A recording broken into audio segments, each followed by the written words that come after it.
we could please give a warm applause to Tennessee Williams.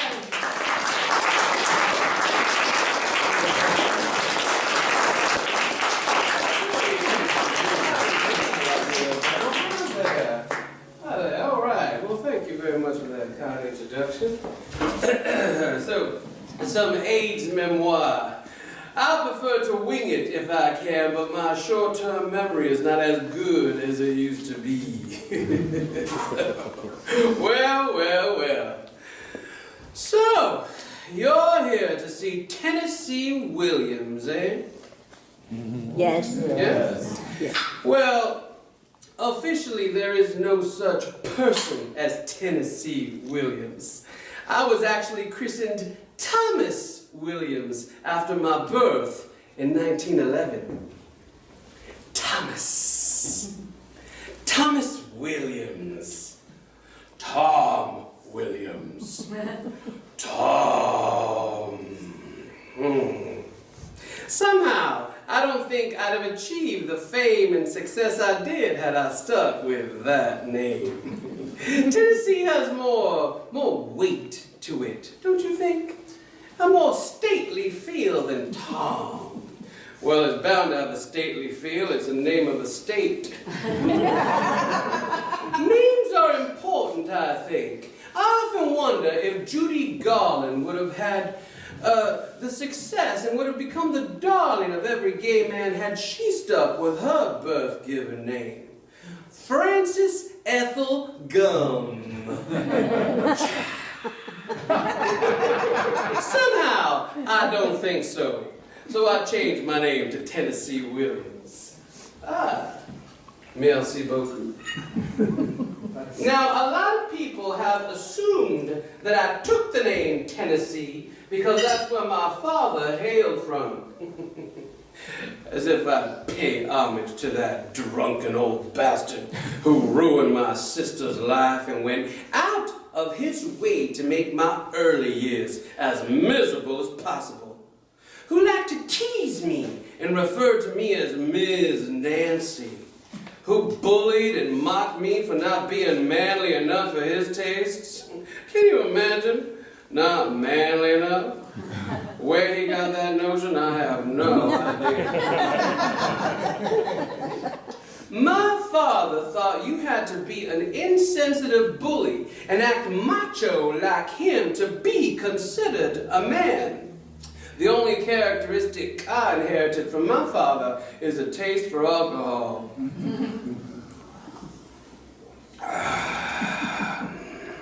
That's right. I better go easy on this.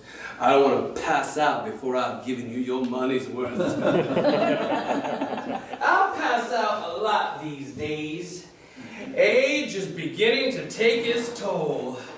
Age and a tendency towards deep depression.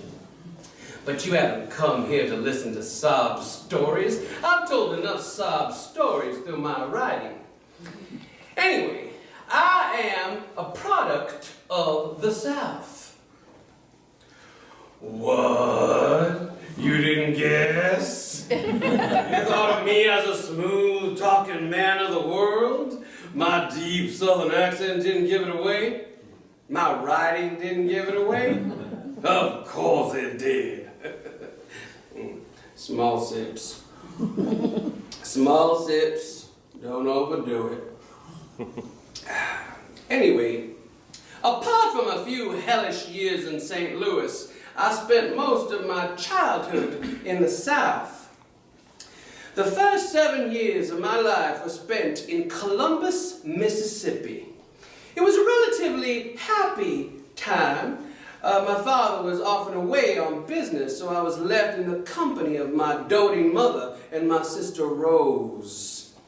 Compared to St. Louis, it was idyllic. Even though I spent the last 2 years of my time there as an invalid after contracting an illness that left me paralyzed.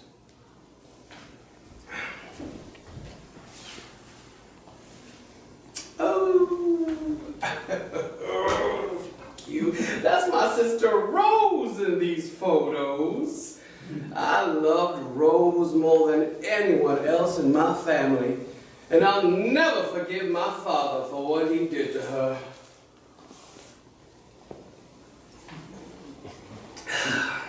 There are times small sips won't do. One of those times is when I recall what a bastard my father was. I had barely recovered from my paralysis when we moved to St. Louis. My father was offered a job there.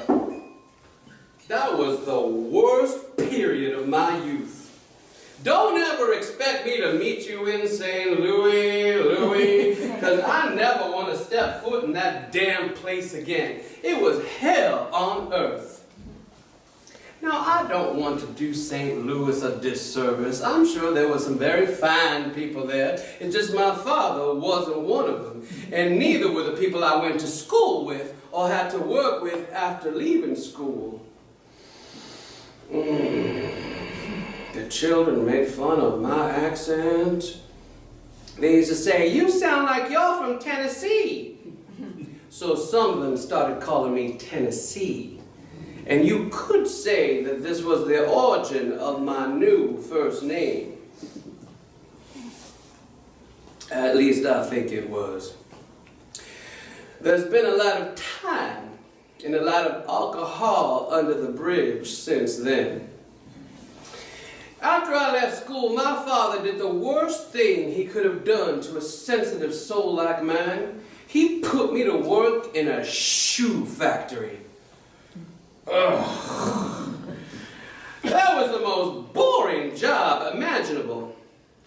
On top of that, there was this guy at the factory who used to think of himself as a real macho stud. He could have given any southern redneck a run for his money, the way he'd strut around the place, walking around with his corn-fed swagger like he owned the whole damn place. He used to make fun of my accent too, and he took a leaf from my father's book and calling me a sissy. I remember his name was Stan. I don't remember his last name, but it was something Polish, I think. Something like Kowalski. That's him in the flesh, Stan Kowalski, as portrayed by Marlon Brando in A Streetcar Named Desire. In a lecture in London, at the South Bank, I was asked about my sexuality, and trying to be disarmingly evasive but truthful, I said, "I cover the waterfront." Turns out, so did the real-life Stan Kowalski. I later learned that he was arrested for sexual misconduct at a place notorious for attracting men looking for casual sex with other men. Didn't surprise me at all when I heard this. He's not the first person to hide his homosexual instincts behind a macho facade and anti-gay attitudes, and he won't be the last. Scratch any gay basher and you'll find a closeted queen underneath. You all right, miss?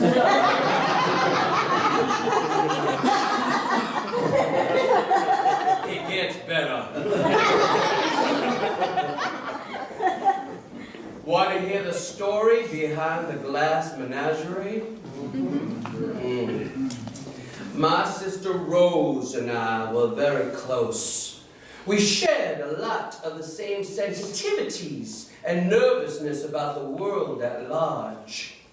My father was always going on about what a dog-eat-dog it was out there and how we had to be tough and a little ruthless to survive in the human jungle.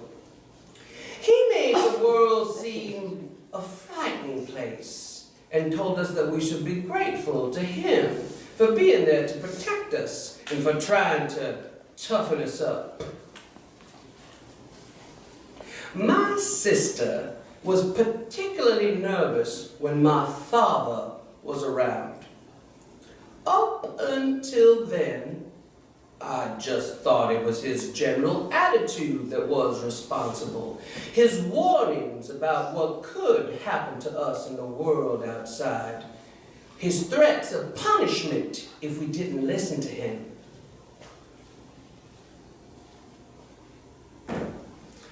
Rose was a very soft-spoken, and sometimes you had to strain hard to hear what she had to say. This really annoyed my father, and he'd say, "Speak up, Rose, for God's sake. Speak up so we can hear you, or shut the hell up. Nobody wants to hear what you have to say anyway." Poor Rose had very little self-confidence, and he did everything he could to rob her of what little she had left. One day, I was in my room when Rose poked her head around the door and asked if she could speak to me. I said, "Surely you can, Rose. What is it?" I could tell that something was troubling her. I could see that she was bursting inside to tell me. There were tears in her eyes. But it was very hard to try to get it out of her. Her voice was almost inaudible when she tried to speak. She would lean into my ear to tell me something, then draw back. Against my better instincts, I found myself becoming impatient with his game of cat and mouse. And I finally said to her, "Rose, stop all this nonsense and tell me what it is that's troubling you. I want to help you, but I can't help you unless you tell me what it is."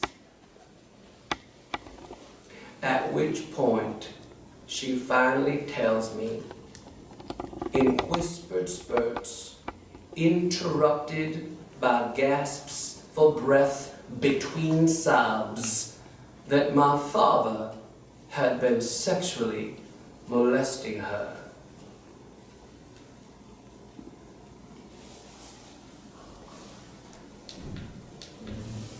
Somehow, my father got wind of it. I don't know how. I never said anything to anyone, and I know Rose never did either.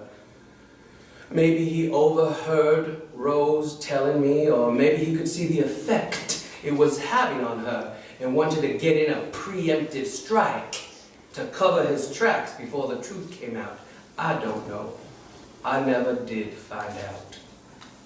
All I know is that suddenly he's screaming at Rose and calling her a vile little liar. "You lying little bitch.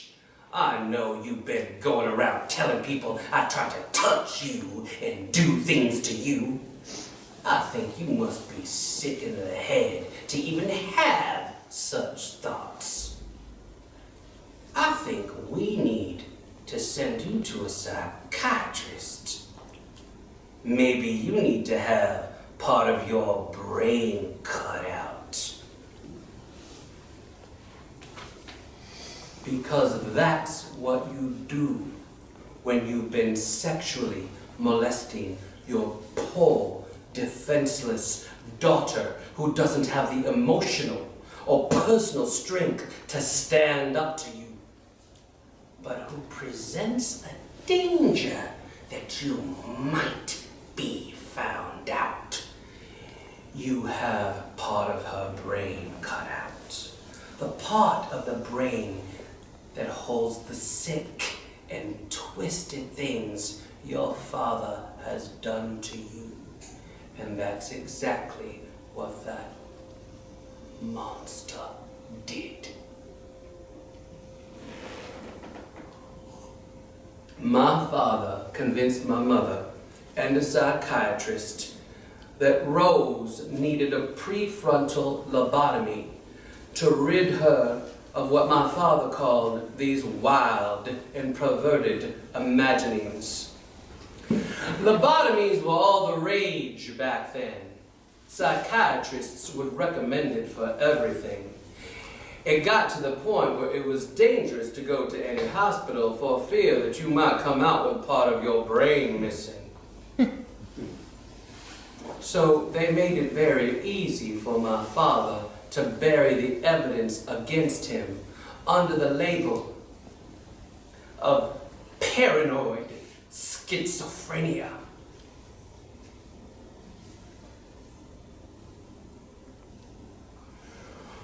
Rose was not the kind of girl to make things up. If she said my father tried to molest her, I have no doubt that that's exactly what happened. She did not just make it up. She didn't have that kind of imagination. The lobotomy had a devastating effect on Rose. She spent the rest of her days in a semi-vegetative state.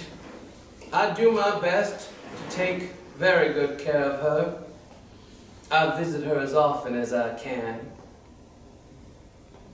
But it always leaves me feeling very sad. There are usually tears in my eyes, but I do my best not to let them show when I am in her company.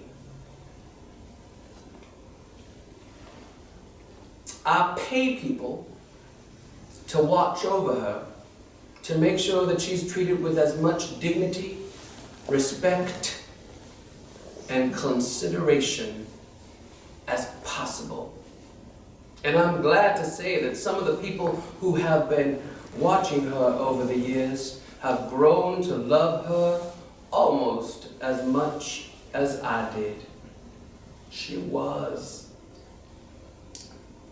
and is a very sweet person, even with part of her brain missing. And I think she's found a kind of peace. And that, with some changes in personnel, is the story behind the glass menagerie.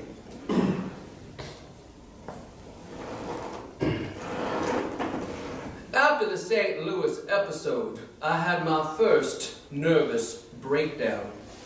It's a wonder my father didn't arrange to have me lobotomized too.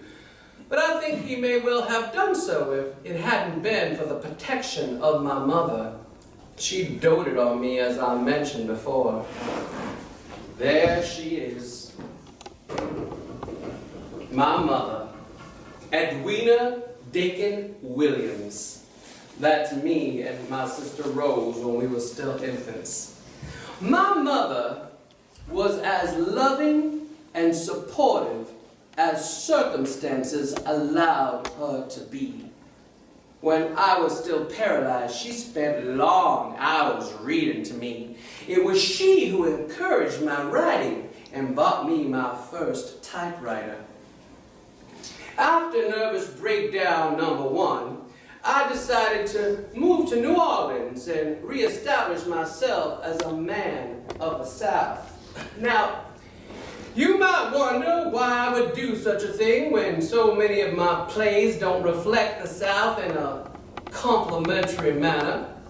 Well, at least that's what the people who don't actually live there say.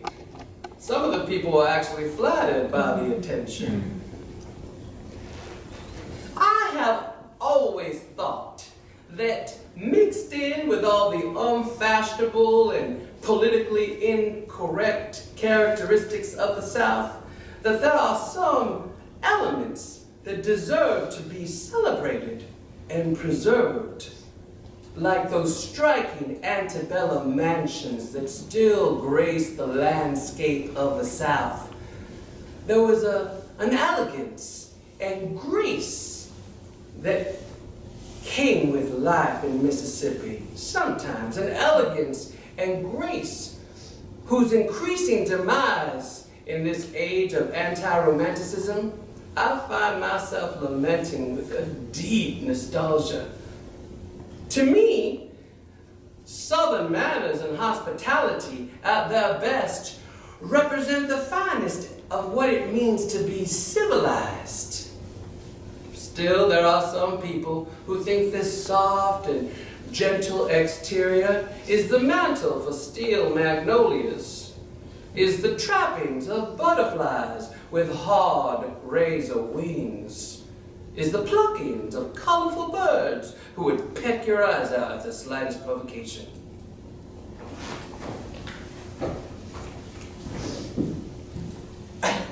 I guess it's true that I did show a light on some of the negative aspects of Southern life in Mississippi, but it was never my intention to do a political expose as much as an expose of the human condition.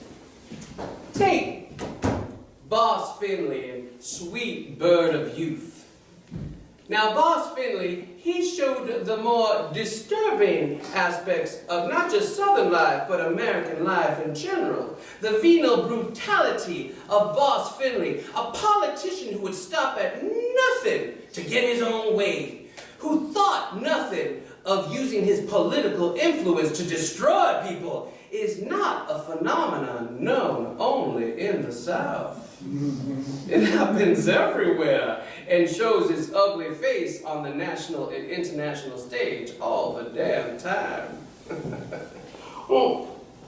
As a matter of fact, some of the people in Sweet Bird of Youth were inspired by people I met in St. Louis.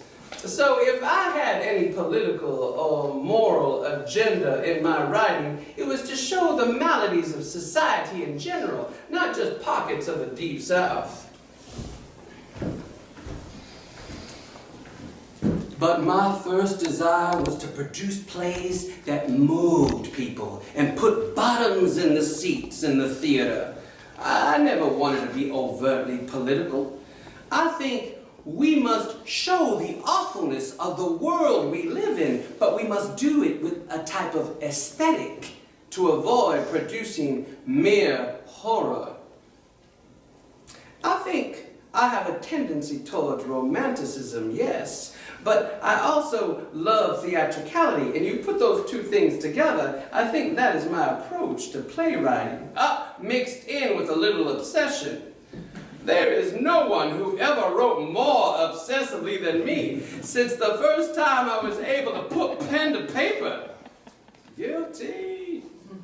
But I never wanted to be political, but still on both sides, I have people saying that I'm too political for my tendency, in their opinion, to show the negative aspects of the Deep South. And then I have people saying I'm not political enough, like Arthur Miller and Eugene O'Neill, whose plays, in my opinion, put too much emphasis on political messages instead of creating red-blooded characters and narratives that interested me. By and large, you're so close all of a sudden. I'm so sorry. But by and large, the people of the Deep South, well, thank you so much. Now that's a very Southern thing to do. Can I just say that right now? You're making my point right now. The people of the South would leave you alone to mind your own business so long as you did nothing to disturb the peace. It was a variation of the British code, do what you like, so long as you don't frighten the children or the horses. As a matter of fact, no, it's true. As a matter of fact, the British influence ran deep in its concepts of gentlemanly behavior. These traditions infuse the concept of the Southern gentleman, whose chivalry, grace, and politeness are legendary. Even though you might run into some instances where self-righteousness and a sense of superiority and entitlement, that's all from the British aristocracy. But you may find times that after watching some of my plays, you might encounter an instance that all these expectations are defied. Let me give you an example. I had a friend in South Carolina. His father was one of the Freemasons, and he was the mayor of the city he hailed from. A very patrician family, you could say, in a very patriarchal society. A kind of family that had a position to maintain. A kind of family that you would expect to have ties to that extended network of white people who in those days dominated the political climate in the South. In short, the kind of family that you would expect to have little tolerance or patience with a gay son. Well, my friend was very nice, didn't like to rock the boat. He met a woman who was very manipulative, and he was emotionally manipulated, and he ended up marrying this woman. They had 2 kids, they lived in Atlanta, but they had a vacation home in the Blue Ridge Mountains of South Carolina.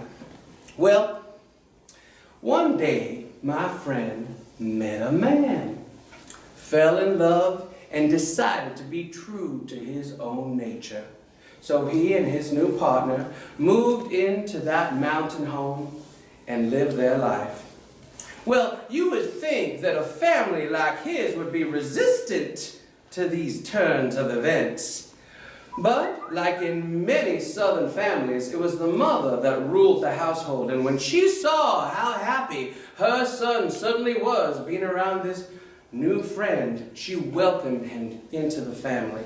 The only person who had a problem with it was my friend's brother Billy, who was a closet homosexual who would eventually be arrested in a public park for having sex with another man. Anyway, the people of these mountain areas were the type that had rifles and would roam the land to protect their stills and their moonshine from revenuers and the police. You would think that they wouldn't be so welcoming with a gay couple. But such expectations are confounded by events. As a matter of fact, it could have been the fact that my friend and his partner were very charming people and very polite. It might have had something to do with it, and the fact that they weren't overtly gay. So my friend was welcomed into this community. They taught him how to hunt and fish and even how to skin a pig. And when the gay couple would have their parties where there was lots of gay people around, the wives of the local villagers would cater the parties.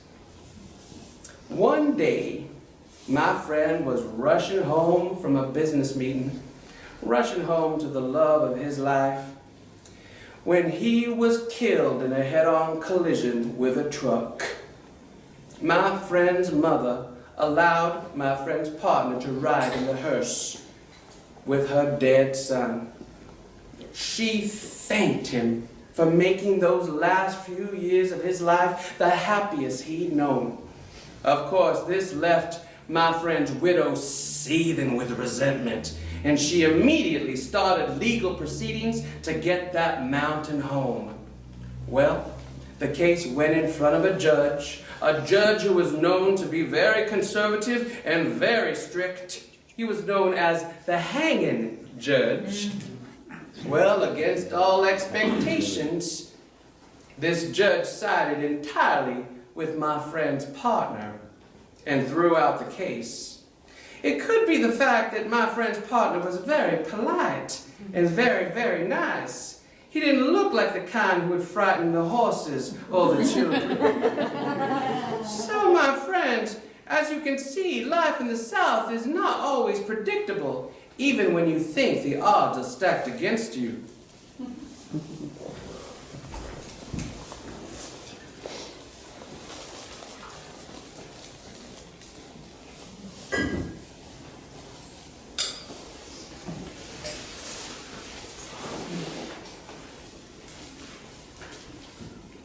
Most Americans would not recognize the woman in this portrait, but she was one of the greatest actresses that ever lived, and she was one of the greatest loves of my life. We had the most intense relationship. It was more intense than my 14-year relationship with Frank and Merlot. more intense than my first love, Pancho Gonzalez.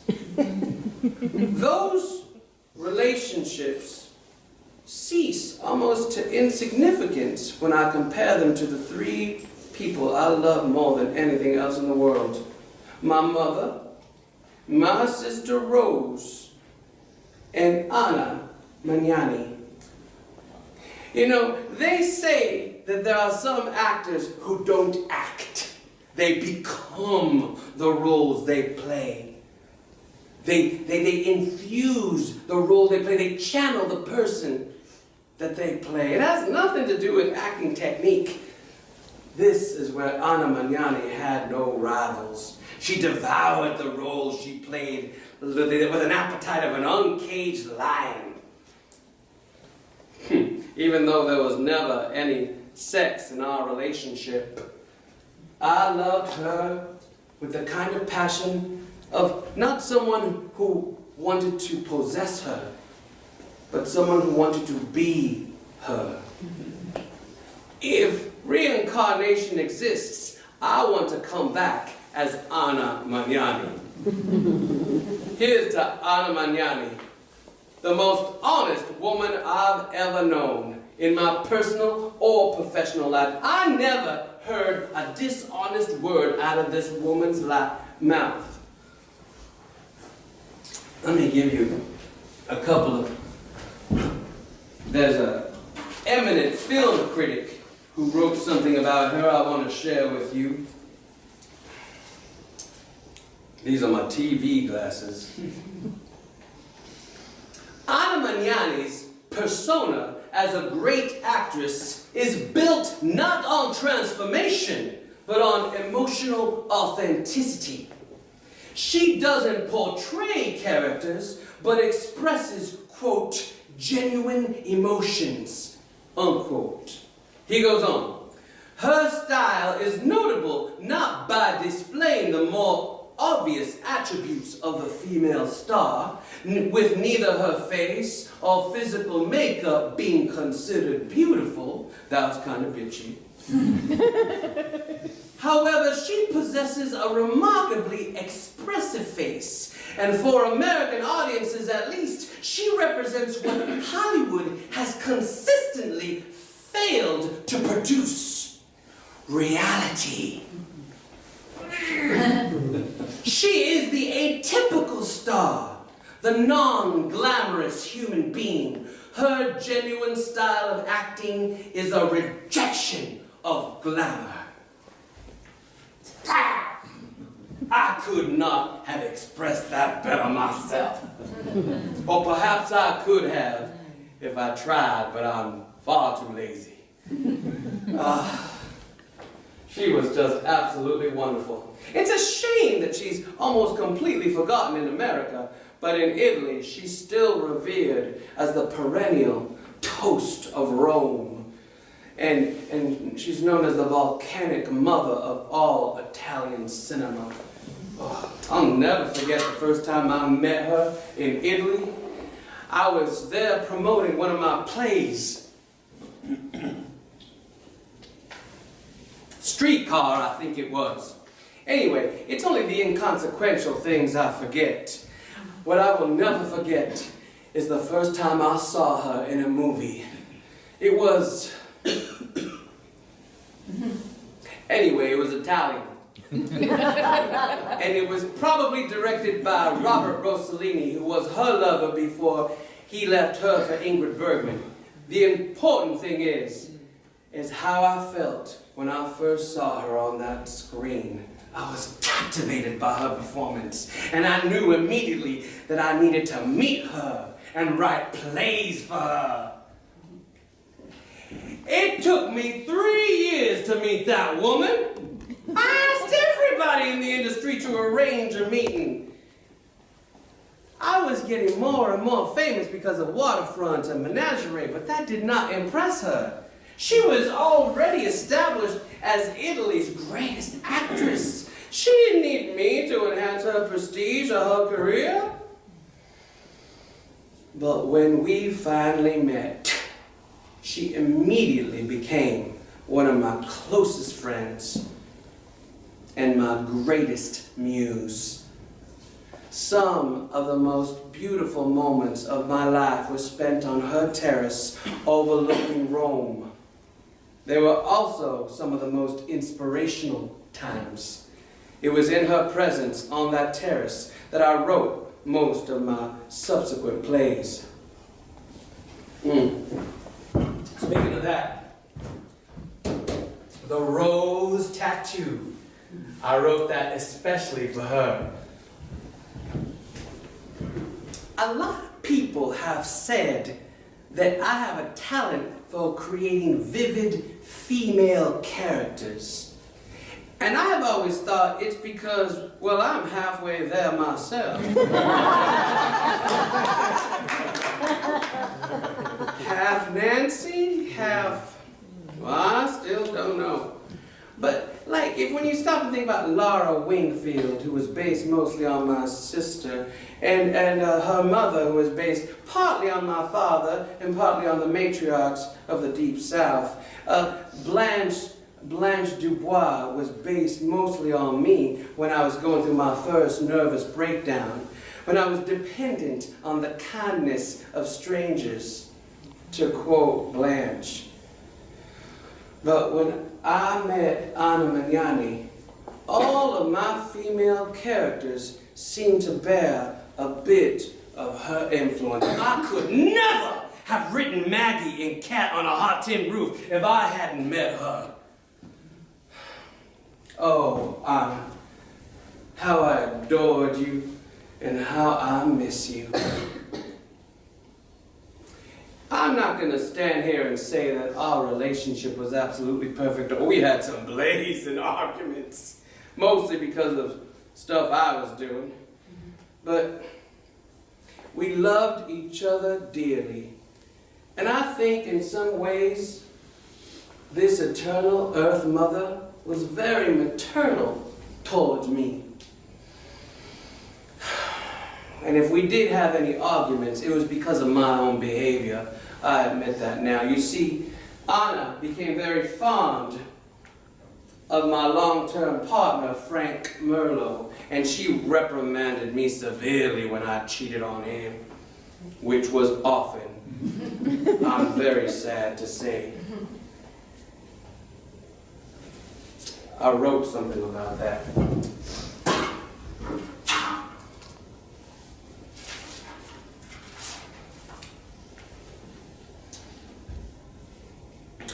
You're lying in a bed in a hotel room with a man after sex.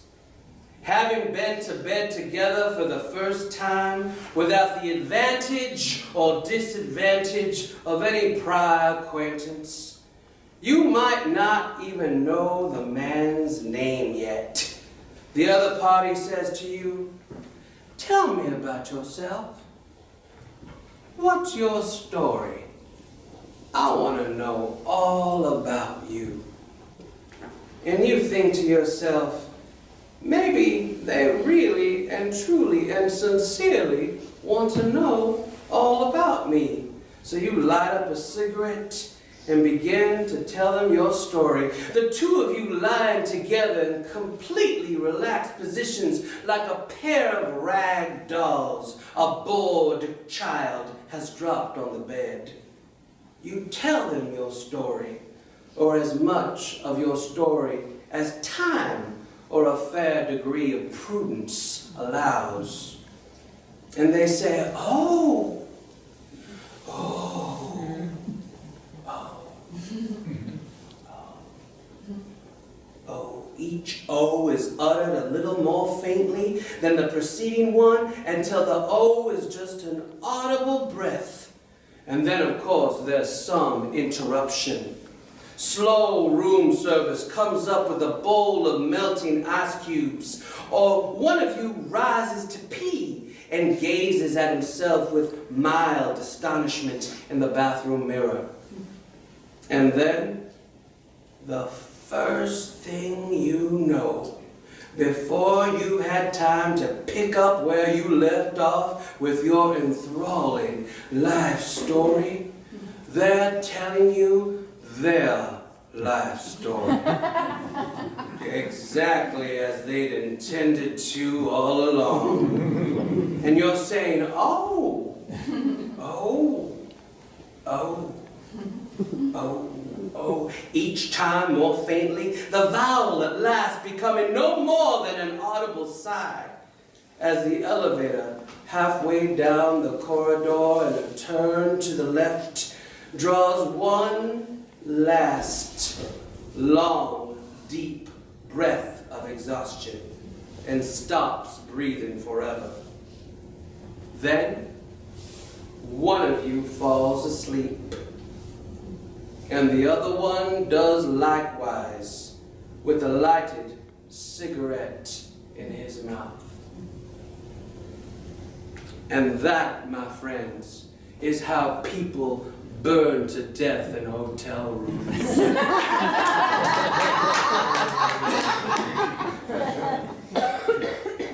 Or in my case, how the emptiness of the experience adds to the emptiness inside you that you had vainly hoped to dissipate with casual sex.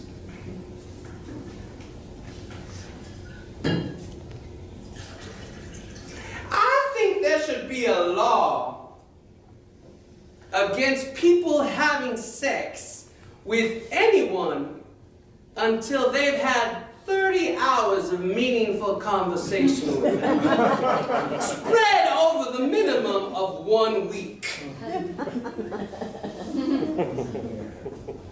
Unfortunately, I'll be the first one to break that rule.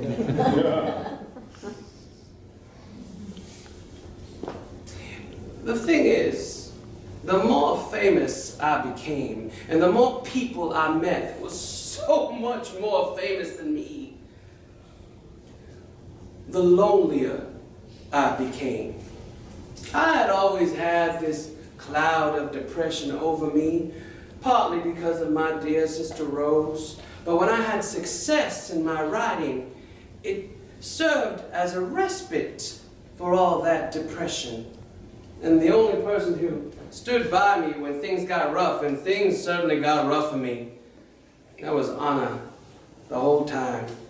But the thing is that my stature as a playwright happened at exactly the same time Frank Merlot died. That on its own was very hard to take. I depended heavily on him as he was my secretary and my manager. How cold and calculating that sounds. As if only appreciating him for his practical qualities, but it wasn't as callous as that. He was a saint in the way he put up with my infidelities and my drinking and all the other nonsense I inflicted on him. He deserved far better treatment than what I gave him. I did love him, but I wish that I was able to give more of myself to him while he was alive. And I was there when he died. I cannot tell you how harrowing that was. Thanks to Anna, I made it through. Anyway, these are some of the successes I had over the course of my career. Now, for a short time, I was the greatest playwright and the wealthiest playwright in America, possibly even the world. But as you know, success always invites jealousy and resentment, and there were always those people with their knives out waiting for an opportunity to stick at me. I had some critics openly criticize me, saying I'm too melodramatic. Well, there's not a melodramatic bone in my body. And then you had some people jumping on the bandwagon and starting to agree with him.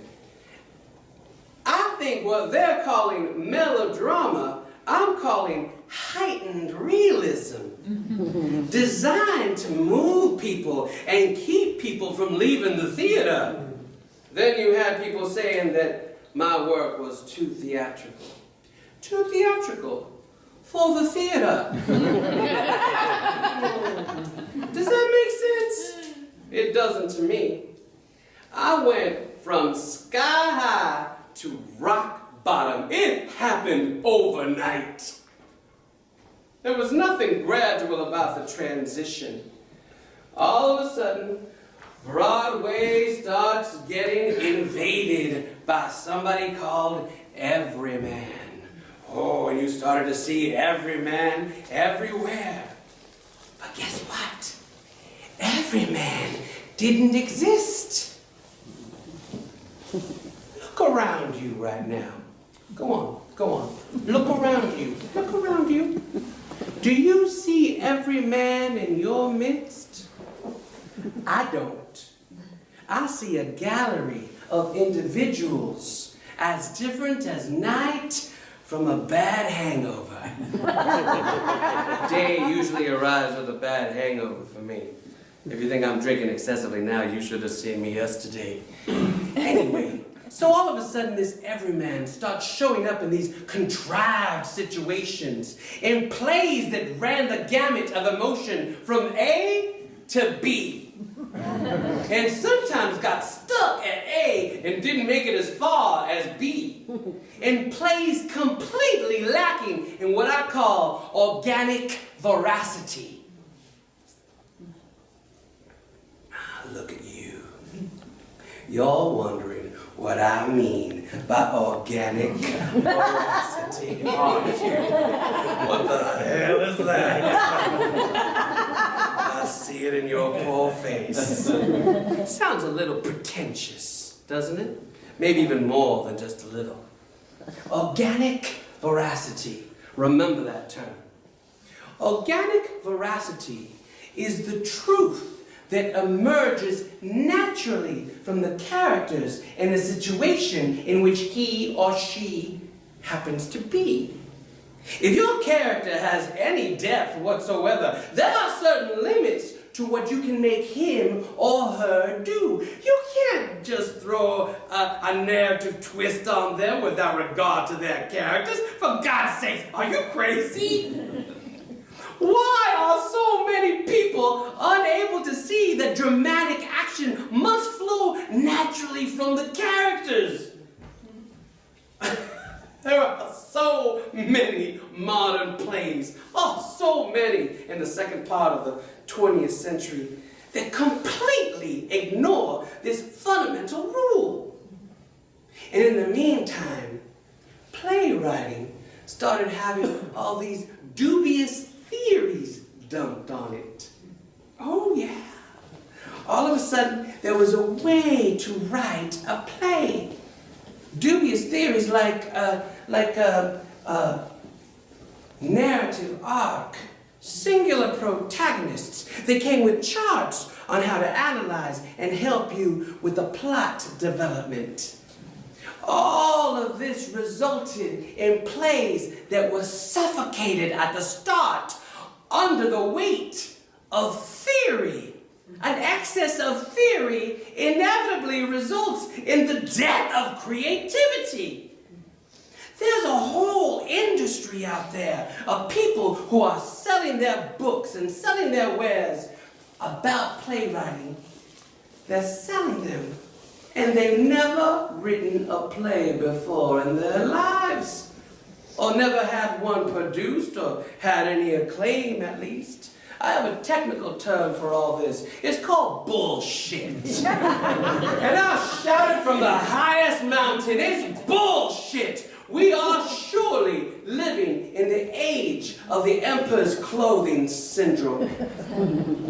Everyone's too brainwashed at the moment to see that the emperor's naked. Yes, they see that, but everyone is too scared to say anything about the nakedness for fear that they look stupid or look behind the times. Sorry, I had to get that off my chest.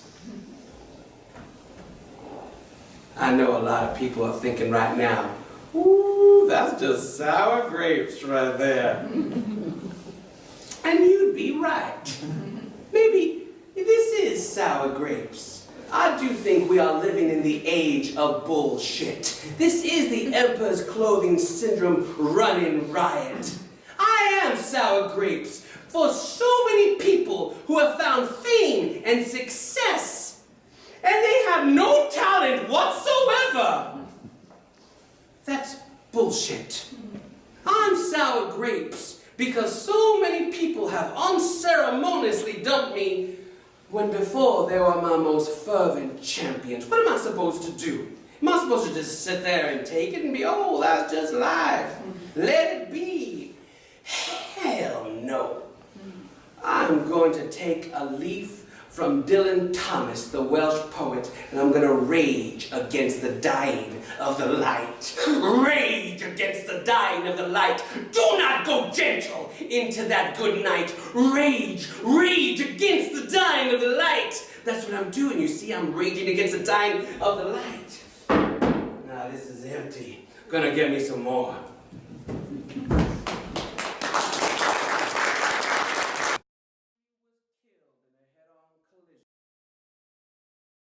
Blah, blah, blah, blah, blah. You ready to I hate to interrupt all this very interesting conversation. Yeah, profile, sir.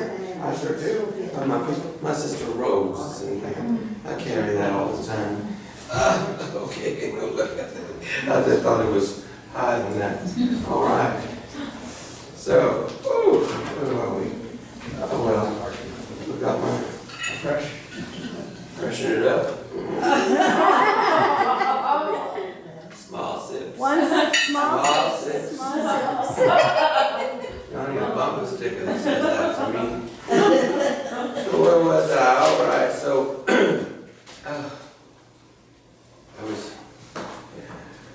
my sister.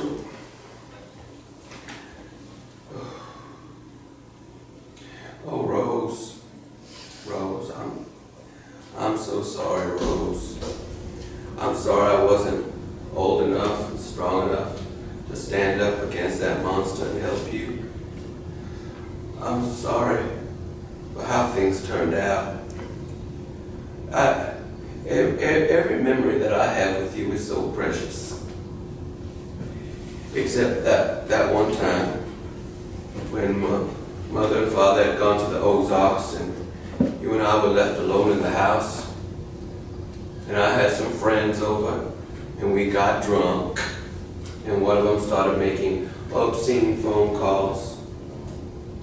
Well, you told our parents and they banned my friends from ever coming back to visit at our house. And the next day I was coming down the stairs and you were coming up.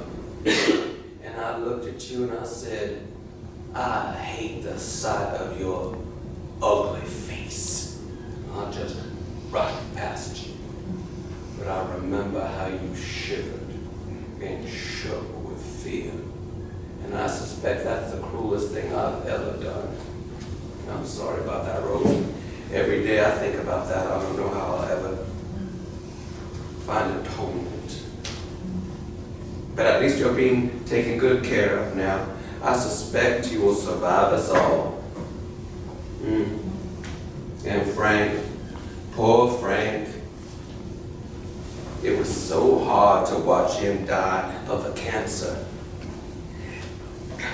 I wrote something about that in my memoirs. I should probably read this.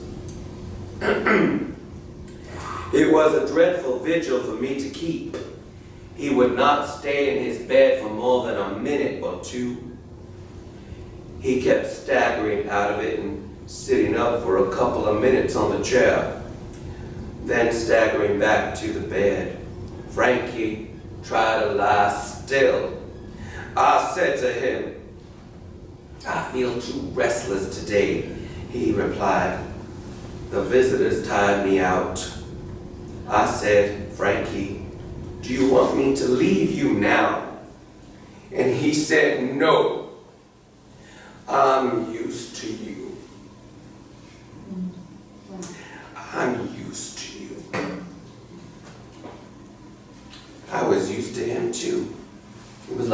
fixture in my life. But like all fixtures, you just take them for granted. Think they're always gonna be there. And then one day, you pick up the phone. And then you realize that it's pointless because there's no one else on the other side. Frank was so good to me. I remember that day when they switched him to the other hospital room, and I could tell that he knew that he was going to the next room to die. Frank had a talent for building a life for us. You see, I've always been very absent-minded. I get nervous outside. It's called agoraphobia. Frank was always good to calm me down with my oversensitive and crazy nature, I suppose. He was the one who would take care of the plane tickets and pack my luggage when I had to travel. I was always leaving a manuscript in the taxi cab, or leaving my typewriter out the hotel room, and losing my bundle of money I like to carry with me all the time. It was Frank who made our life work, and without him, Frank was also very good about protecting me from the vultures and the scavengers that were out there, always protecting me. He was very prone to those type of people. I'm sort of like Oscar Wilde, if you will. I like to dine with panthers. Can't help it, it's my nature. So when Frank was gone, I could not create that life for myself. And I had another nervous breakdown. It wasn't my first, but it was the worst. It was the worst. And it wasn't,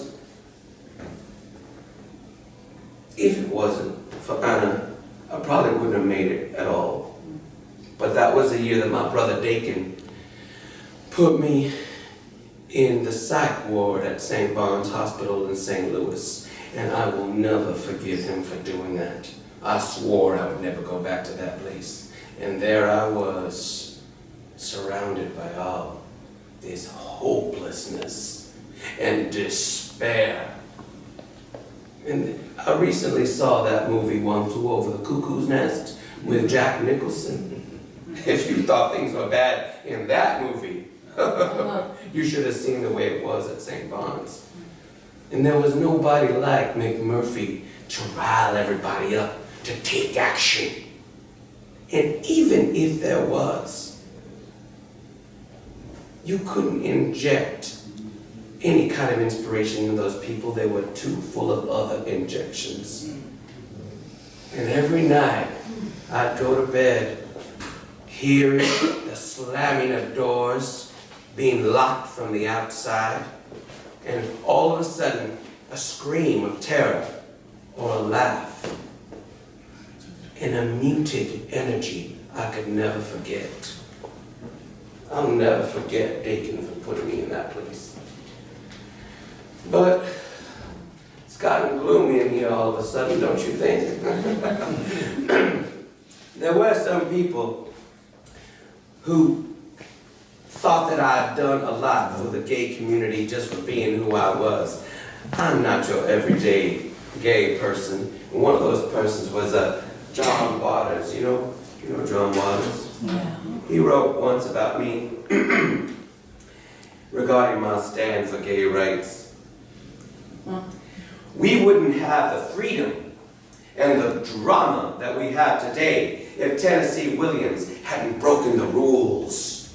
He won out against all forms of censorship because he was so smart that stupid people couldn't work out how to fight back.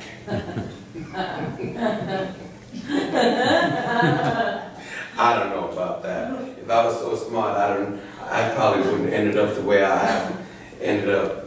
But yeah, that was John Waters there. But he wasn't your typical gay man either. Maybe that kind of is significant of how I never really fit in anywhere. I never fit in the gay world as one would typically think. As to paraphrase Groucho Marx, I would never want to be part of a club that would have me as a member. And maybe that's why I was so promiscuous. I was always looking for something. Let me read you something else. I read that last one without my glasses. I must be getting better. Here it goes. I wonder sometimes how much of the cruising was for the pleasure of my cruising partner's companionship and for the sport of pursuit, and how much was actually for the repetitive and superficial satisfactions of the act itself. I know that I had yet to experience in the gay world the emotion of love, which transfigures the act into something beyond it. I have known many gay people who just live for the act, that vicarious urge to persisting to middle life and later, and it is graven in their faces and even retracted from their wolfish eyes. I think what saved me from that was my first commitment to always work. Yes, even when love did come, work was still the primary concern. I want to apologize right now for all those people who came here thinking they were going to hear stories about Elizabeth Taylor and Marlon Brando and all those famous people I've worked with before. But I figure those stories have been told over and over again. And if you're really that interested, miss, buy my memoirs. I need the money. At least Rose does. Now, where was I? I'm absent-minded. Yes, I was talking about gay rights. You know, I did buy a home in Key West, and I had an interesting experience there. I had my gay friends there, but the locals got very upset with me because once I established myself there, gay people started to come more and more to Key West. There was one night that all of the local gentry got outside my porch and they started throwing beer cans at my house saying, "Come on out, faggot!"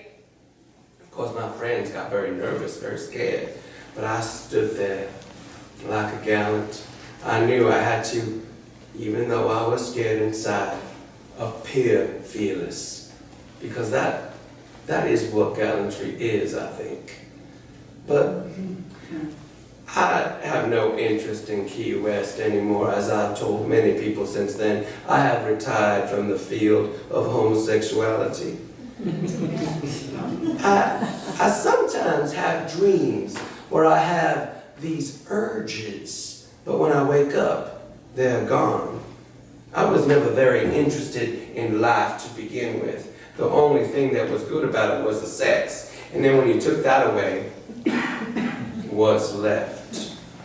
But I gotta tell you something, I love my work. I want to be on my deathbed dictating, because I want people to say, "Oh yes, that man is still an artist." Unfortunately, they haven't been saying that a lot lately. But I know they will. I know they will. Do I seem like I'm switching from subject to subject all the time? Because I don't just suffer from mood swings, I suffer from thought swings as well. I think that's just this is going to be a thing now. I've been taking a lot of prescriptions from Dr. Max Jacobson, known as Dr. Feelgood. Yeah, he's credited for giving people a cure that is sometimes worse than the affliction. Some people blame him for the death of Elvis Presley by over-medication. He's also been treating President Kennedy for some lower back pain. And you know, I'm taking a leaf from President Kennedy's book, because some people have warned him about the side effects. Absent-mindedness, wild mood swings. But President Kennedy said very famously, I don't care if it's horse piss, it works. And if it can dull the pain of existence, I'll have some more. But even with all the drink and the drugs, I still can't dull the pain of existence entirely. You know, sometimes I wake up in the middle of the night, that time of the night that F. Scott Fitzgerald called the dark night of the soul, where it's always 3 o'clock in the morning. And I find myself waking up almost every night at that time, 3 o'clock in the morning, just like I did when I was in the psych ward. And sometimes I still hear those screams, those unforgettable screams. And I think to myself, my writing cannot save me.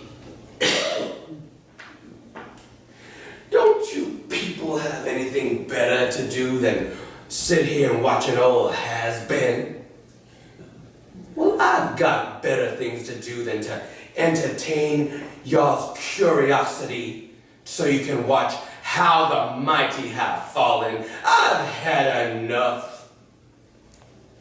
Enough!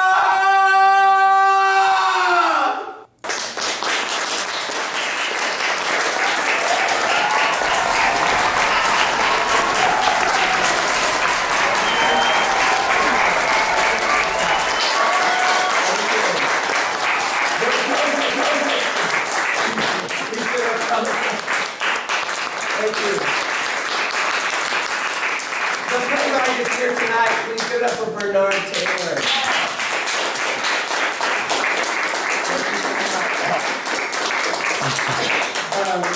I absolutely, okay. I just thought it was